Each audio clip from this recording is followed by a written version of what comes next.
जैसा कर्म वैसा जन्म।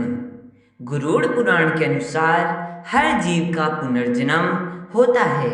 और मृत्यु के बाद मनुष्य को कौन सा जन्म मिलेगा, यह पूर्णत उसके वर्तमान और पूर्व जन्म के कर्मों यानी पाप पुण्य पर ही निर्भर करता है। सनातन धर्म के महापुराणों में गरुड़ पुराण का अत्यंत महत्व और विशिष्ट स्थान है, जिसे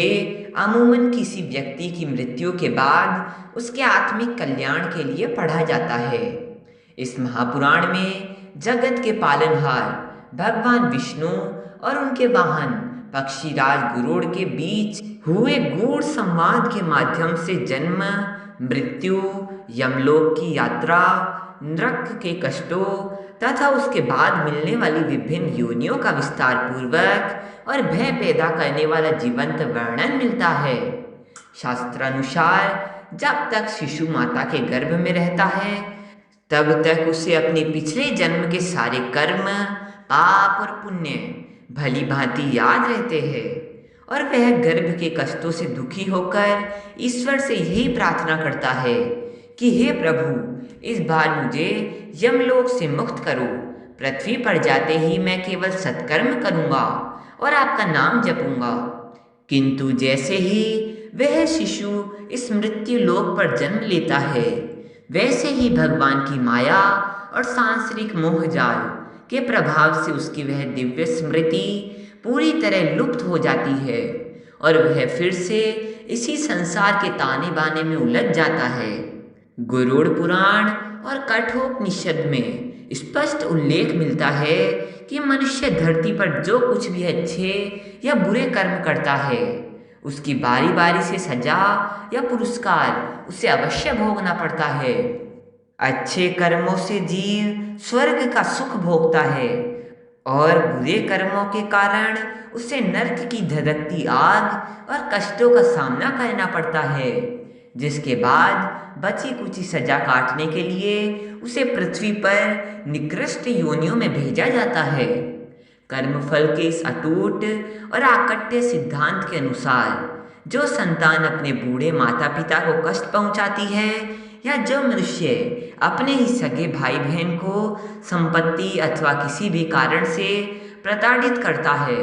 वे अगले जन्म में अत्यंत लंबी आयु वाले कछुए की योनि में जन्म लेते हैं ताकि उन्हें 200 से 300 वर्षों के लंबे समय तक कड़े कष्ट भोगने पड़े। यदि कोई पुरुष जीवन भर स्त्रियों जैसा आचरण करता है, स्वभाव में महिलाओं वाली आदतें और वासना ले आता है, तो आध्यात्मिक रूप से उस आत्मा को अगले जन्म में स्त्री का ही शरीर प्राप्त होता है। वहीं जो व्यक्ति इस जन्म में मनुष्य योनि पाकर भी अपने मालिक का परम विश्वसनीय होकर अंत में स्वार्थ के लिए उसका विश्वास तोड़ देता है और धोखा देता है, वह विश्वासघाती मनुष्य अगले जन्म में बंदर की योनि को प्राप्त होता है। जो पापी मनुष्य केवल लूटपाट करके मूक जानवरों को बेरहमी से सताकर और निर्दोष जीवों का शिकार करके अपने परिवार का पालन पोषण करता है, उसे प्रकृति का नियम अगले जन्म में एक हिंसक जानवर बनाता है और अंततः किसी कसाई के हाथों से ही उसे अत्यंत दर्दनाक मृत्यु झेलनी पड़ती है। इसके साथ ही अपने सबसे सच्चे और संकट के साथी मित्र का अपमान करने वाला तथा उसे धोखा देने वाला व्यक्ति गधे की योनि भोगता है, जिसका जीवन काल लगभग 25 से 30 वर्षों का होता है। समाज में रहकर जो नास्तिक लोग धर्म, वेद, पुराण और धार्मिक ग्रंथों का खुलेआम अपमान करते हैं, पूजा पाठ का उपहास उड़ाते हैं और ईश्वर के प्रति तनिक भी श्रद्धा भाव नहीं रखते, गरुड़ पुराण के अनुसार ऐसे लोगों का अगला जन्म श्वान यानी कुत्ते के रूप में होता है। इस महापुराण में आगे बताया गया है कि जो लोग सदैव दूसरों की पीठ पीछे निंदा करते हैं, समाज में बुरा बर्ताव फैलाते हैं और अपनों से विपत्ति के समय लिया हुआ धन वापस नहीं करते या छल से दूसरों का धन अर्जित करते हैं, वे अगले जन्म में रेंगने वाले कीड़े मकोड़े की योनि में जाते हैं, जहाँ परम प्रतिभाशाली होने के बाद भी उन्हें कभी कोई सम्मान नहीं मिलता। किसी भी पराई वस्तु की छोटी मोटी चोरी करने वाला मनुष्य अगले जन्म में तोता बनता है।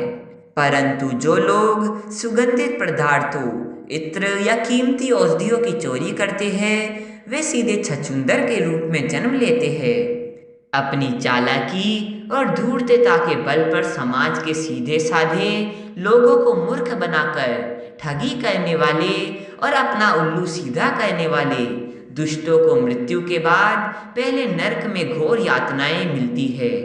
और फिर वे धरती पर उल्लू बनकर जन्म लेते हैं।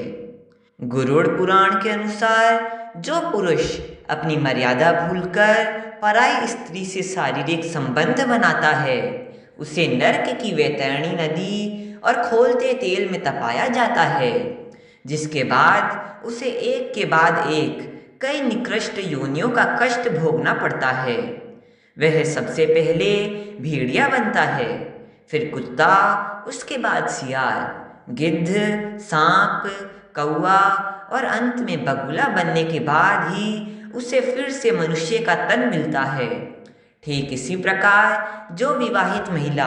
अपने पति को धोखा देकर किसी गैर मर्द के साथ संबंध बनाती है, वह नरक भोगने के बाद धरती पर छिपकली, सांप, चमगादड़ के रूप में जन्म लेती है। परंतु जो दरिंदा किसी स्त्री की मर्जी के बिना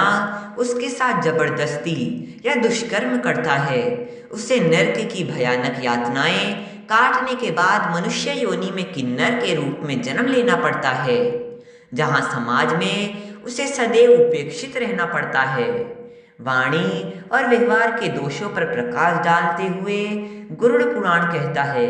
कि मनुष्य के कंठ में साक्षात मां सरस्वती का वास होता है। इसलिए जिन लोगों की वाणी में मधुरता नहीं होती, जो 2400 घंटे दूसरों को अपशब्द कहते रहते हैं और बिना बात के गाली गलौज करते हैं, उनका अगले जन्म बकरे के रूप में होता है, ताकि वे कसाई के खूंटे से बंधकर केवल मैं करते रहे।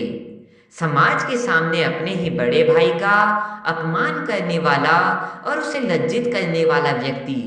कौन नामक एक दुर्लभ पक्षी के रूप में जन्म लेकर 10 वर्षों तक भयंकर कष्ट भोगता है। जो पापी मनुष्य किसी असहाय स्त्री की हत्या, गर्भपात जैसा घोर पाप या पवित्र गौ माता की हत्या करता है, वह अगले जन्म में पूर्णत मूर्ख, अंधा या कुबड़ वाला विकृत शरीर लेकर पैदा होता है। इसके अतिरिक्त जो लोग स्वाद के वशीभूत होकर मांस का भक्षण करते हैं,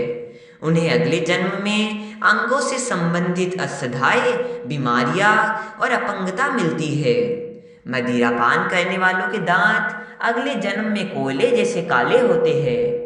और जो स्वार्थी मनुष्य दूसरों का ध्यान किए बिना अकेले ही मीठा खाता रहते हैं, वे अगले जन्म में गले के गंभीर रोगों से ग्रस्त होते हैं। जबकि श्राद्ध के पवित्र समय में ब्राह्मणों या भूखों को अशुद्ध व बासी अन्न दान करने वाले लोगों को पुनर्जन्म में कुष्ठ का रोग होता है। इस पूरी कथा को सुनने के बाद हर मनुष्य के मन में यह तार्किक प्रश्न अवश्य उठता है कि जब जीवात्मा अपने पाप कर्मों के अनुसार नरक की भयानक सजा पहले ही भोग लेती है, तो फिर पुनर्जन्म में उसे दोबारा पशु पक्षी बनाकर या शारीरिक दोषों के साथ जन्म लेकर सजा क्यों भुगतनी पड़ती है। इस शंका का समाधान स्वयं भगवान विष्णु ने पक्षीराज गरुड़ को देते हुए स्पष्ट किया है कि कई बार जीवात्मा के पाप इतने गहरे और जघन्य होते हैं कि केवल नरक की सजा से उनका पूरा हिसाब किताब चुकता नहीं होता। इसलिए उन कर्मों का अवशिष्ट बोझ ढोने के लिए आत्मा को पृथ्वी पर भी विकलांगता, दरिद्रता या पशु योनि का कष्ट उठाना पड़ता है, जिसे शास्त्रों में कर्म फल का अचूक सिद्धांत कहा गया है। गरुड़ पुराण के अनुसार चूंकि 84 लाख योनियों में भटकने के बाद यह मानव तन अत्यंत दुर्लभता से मिलता है, इसलिए यदि कोई जीव इस संसार के दुखों और जीवन मृत्यु के इस अंतरहीन कर्म चक्र से हमेशा के लिए मुक्त होना चाहता है, तो उसे मृत्यु के अंतिम क्षणों में पूरी चेतना से भगवान राम या कृष्ण का नाम लेना चाहिए, क्योंकि प्रभु का नाम ही मोक्ष का मार्ग खोलता है।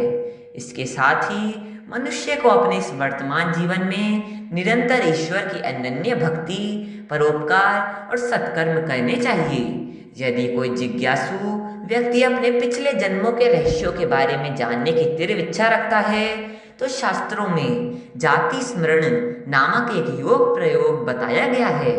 इसके अंतर्गत जब भी व्यक्ति रात्रि को बिस्तर पर सोने जाए, तो आंखें बंद करके उल्टे कर्म में अपनी पूरी दिनचर्या को सुबह उठने तक गहराई से याद करे। ध्यान और योग के इस कठिन अभ्यास को कुछ महीनों तक सतत करने से मनुष्य की मानसिक शक्ति और स्मरण शक्ति इतनी तीव्र हो जाती है कि उसके अवचेतन मन में पिछले जन्म के छिपे हुए रहस्यमयी द्वार धीरे धीरे स्वतः ही खुलने लगते हैं, या फिर वह सम्मोहन हिप्नोटाइज्म की आधुनिक क्रिया के माध्यम से भी अपने पूर्व जन्म का साक्षात्कार कर सकता है।